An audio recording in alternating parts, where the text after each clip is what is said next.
rồi. Ôi vô. Ôi. Không mong mong nữa nha. Mà em mùi smart thi mà.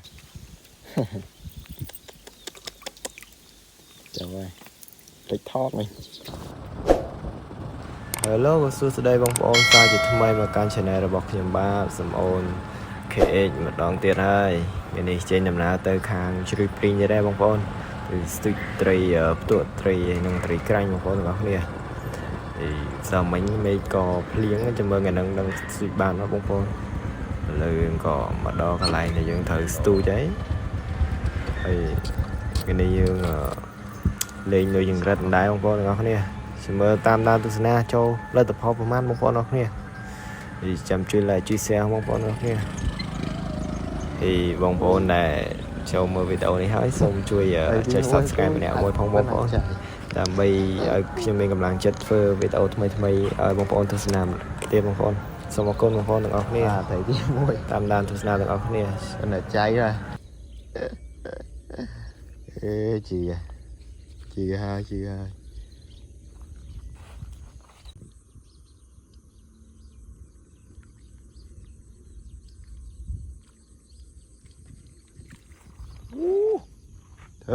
thở ba thở không con thở châu hai có ba thi quê rồi châu ơi thở đặt tắt tí vậy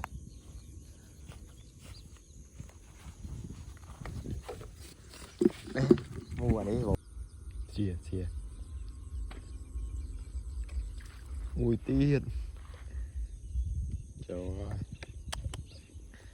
ơi bình lê thêm chứ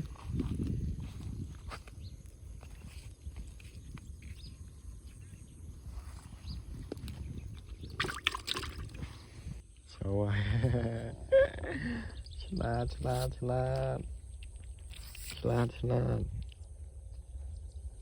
trời ơi chlat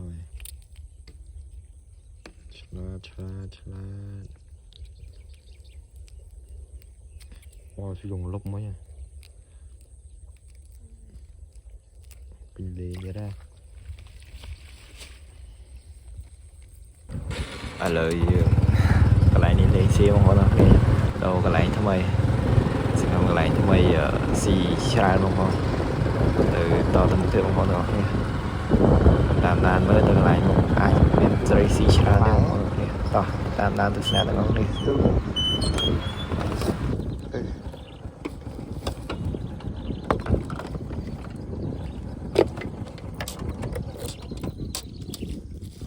còn một đò phim châu mùi lịch thon không con ơi châu mùi ơi một đò phim châu phim hiện trời không có được nè chưa camera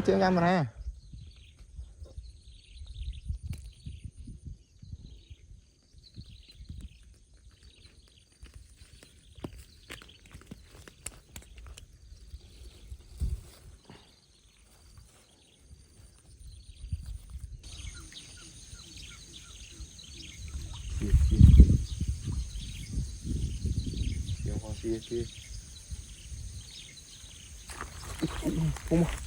ôi vô ôi không mong mong nữa nha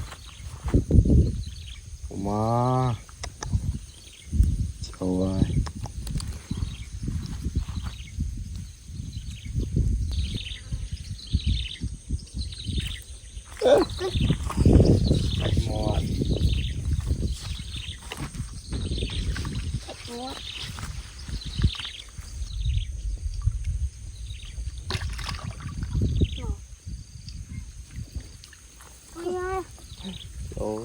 Chỗ đi đâu con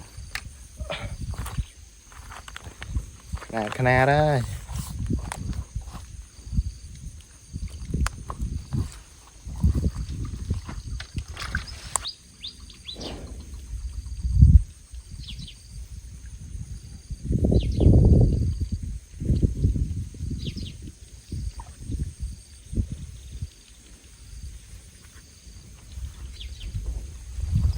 Ui chết ơi.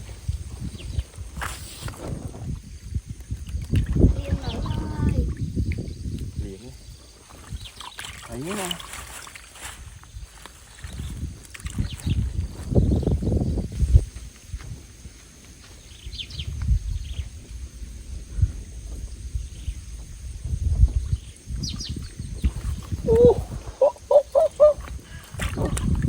Gì vậy xí không ôn? Xong cái lái không ôn? Xí vào.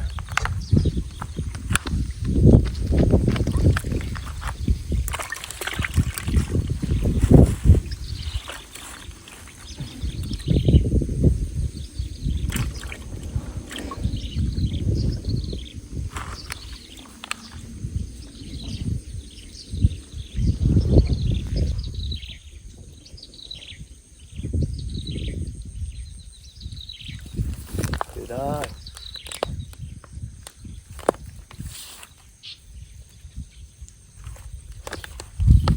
Ui to thì.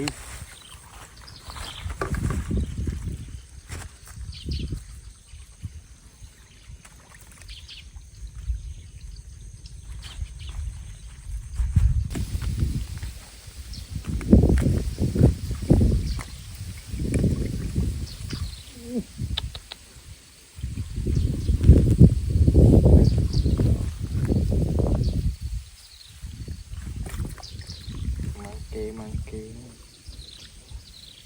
anh nói nó lo cái gì nè.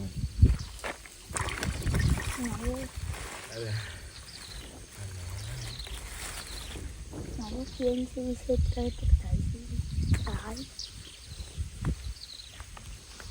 thấy khai nó như vậy được cả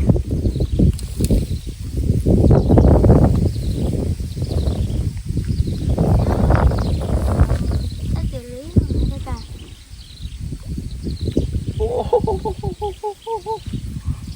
Trời ơi để cho tí chứ.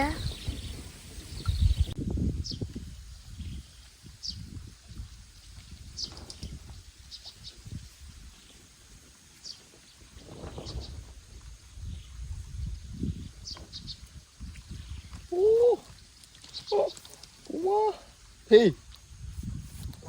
cho thú ông ơi.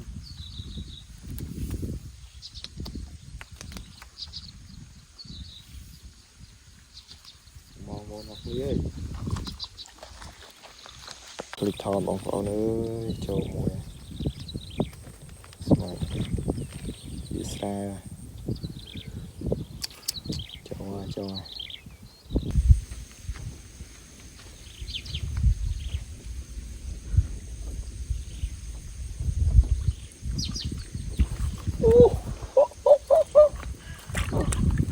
Gì vậy xí không ôn? Xong cái lái không ôn? Xí vào.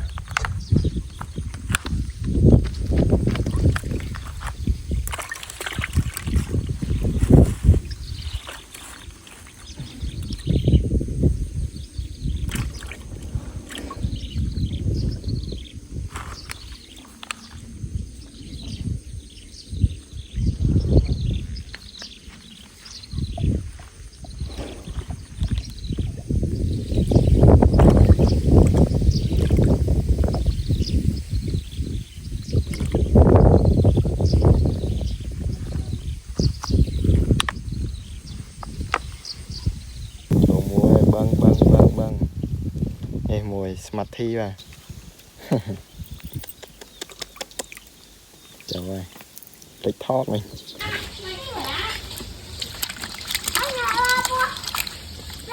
Ui mền